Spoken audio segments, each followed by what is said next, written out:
पठन पाठन के कार्य को आगे चलाने वाला नहीं है।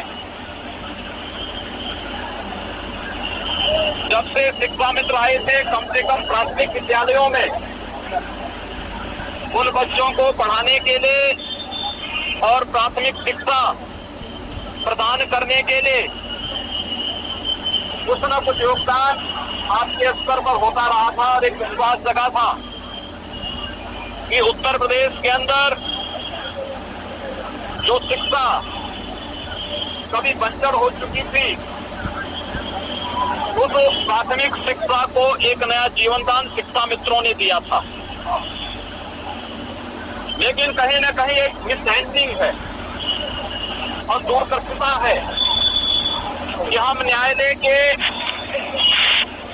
उन कार्यों को समझ नहीं सके और केवल उतावलेपन में जब भी कोई निर्णय होते हैं उसका शिकार आम जनमानस को ऐसे ही होना पड़ता है जैसे अभी हाई कोर्ट के निर्णय पर हुआ। मेरा आप लोगों से दो अनुरोध होगा। एक, हताशा और निराशा में कोई युद्ध नहीं जीता जाता। अपनी हताशा से उभरिए, निराशा से उभर करके हम सबको इस लड़ाई को जीतने की एक नई कार्रवाई प्रारंभ करनी होगी। और मैं विश्वास के साथ कह सकता हूँ, ये प्रश्न केवल एक व्यक्ति का नहीं, ये केवल शिक्षा मित्रों का नहीं, बल्कि उत्तर प्रदेश की प्राथमिक शिक्षा का है। इसलिए इस लड़ाई में आप अकेले नहीं होंगे, आपके साथ एक बहुत बड़ा समुदाय आपके साथ खड़ा होगा। इसलिए मेरा सबसे पहला अनुरोध होगा कि अपनी हताशा और निराशा से उभरिए। दूसरा, उत्तर प्रदेश सरकार को अपना एक ठोस कार्यक्रम बना करके सुप्रीम कोर्ट में जाने के साथ साथ केंद्र सरकार के पास भी उन्हें अपने प्रस्ताव के साथ जाना चाहिए। केंद्र सरकार शिक्षा के क्षेत्र में जो भी योगदान देता है वो राज्य सरकार को देता है। राज्य सरकार उस पर आगे कार्रवाई करती है।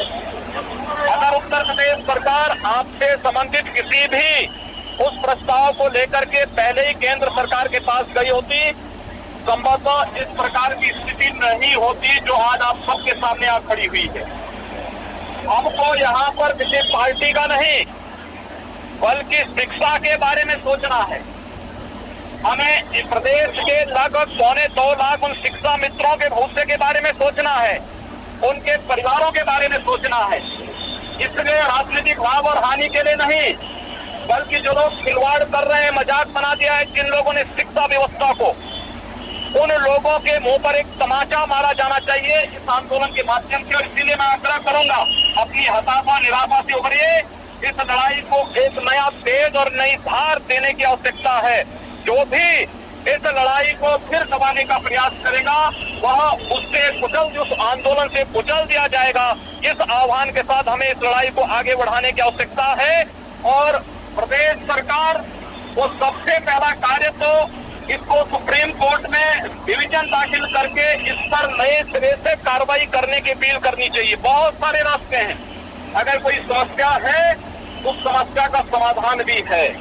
ऐसा नहीं कि कोई समस्या हमेशा के लिए समस्या बनी रहती है। अगर समस्या है तो समस्या का समाधान भी होगा, और समस्या का समाधान भी वहीं से होगा जिन्होंने समस्याएं अपनी दूरदर्शिता से प्रारंभ पैदा की है। उनको अपना पैकेज लेकर के सुप्रीम कोर्ट के पास भी जाना चाहिए और भारत सरकार के पास भी जाना चाहिए। भारत सरकार के पास कोई शिक्षा से जुड़ा हुआ, शिक्षा मित्रों के हित से जुड़ा हुआ कोई भी प्रकार का प्रस्ताव आएगा तो हम लोग संसद में लेकर के, सरकार से लेकर के संसद तक उस प्रस्ताव का समर्थन करवाएंगे और शिक्षा मित्रों के हितों को हर स्तर पर, उत्तर प्रदेश की प्राथमिक शिक्षा को हर स्तर पर संरक्षण प्रदान करेंगे। इस विश्वास के साथ आप सबसे मैं इस बात का आग्रह करूंगा, याद रखना, हताशा और निराशा से कोई युद्ध नहीं जीता जाता है। अगर आप हताश और निराश रहेंगे, 1 दिन, 2 दिन, 4 दिन कोई आपके आंदोलन के साथ रहेगा, बाकी हर व्यक्ति छाड़ता जाएगा, करता जाएगा, अपना रास्ता बनाता जाएगा। इस पूरी लड़ाई को एक नई धार पूरे प्रदेश स्तर पर देने की आवश्यकता है। और जिन लोगों की दूरदर्शिता के कारण स्थितियां पैदा हुई है, उन लोगों को कटघरे में खड़ा किया जाना चाहिए।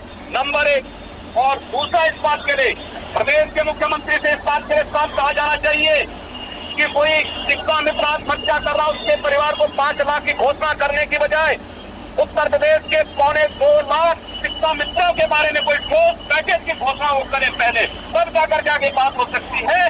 केवल राजनीतिक भाषणों से, घोषणाओं से कार्य नहीं चलने वाला है। उनको अपने ठोस पैकेज के साथ सामने आना चाहिए।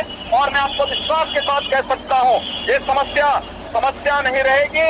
बशर्ते हम लोग ईमानदारी से शिक्षा के हित में, शिक्षा मित्रों के हित में अगर इस लड़ाई को लड़ना चाहेंगे, मैं एक बार पुनः आप सबको इस बात के लिए आश्वस्त करता हूँ, उत्तर प्रदेश सरकार अपने पूरे प्रस्ताव के साथ पहले सुप्रीम कोर्ट में जाए, रिवीजन दाखिल करें। सुप्रीम कोर्ट से कुछ तो राहत मिलेगी। अगर वहां से राहत नहीं मिलती है, वह अपने प्रस्ताव के साथ केंद्र सरकार के पास आए और केंद्र सरकार से पुनः हम भी आग्रह करेंगे, संसद में अगर इस प्रकार का प्रस्ताव आता है, हम लोग संसद में उस प्रस्ताव का समर्थन करवा करके जो उत्तर प्रदेश की प्राथमिक शिक्षा के साथ साथ शिक्षा मित्रों के हितों में होगा, उस प्रकार का संशोधन उसमें करवाने का पूरा प्रयास करेंगे। आप सबके इस आंदोलन के साथ हम लोग अपना पूरा समर्थन देते हैं। धन्यवाद।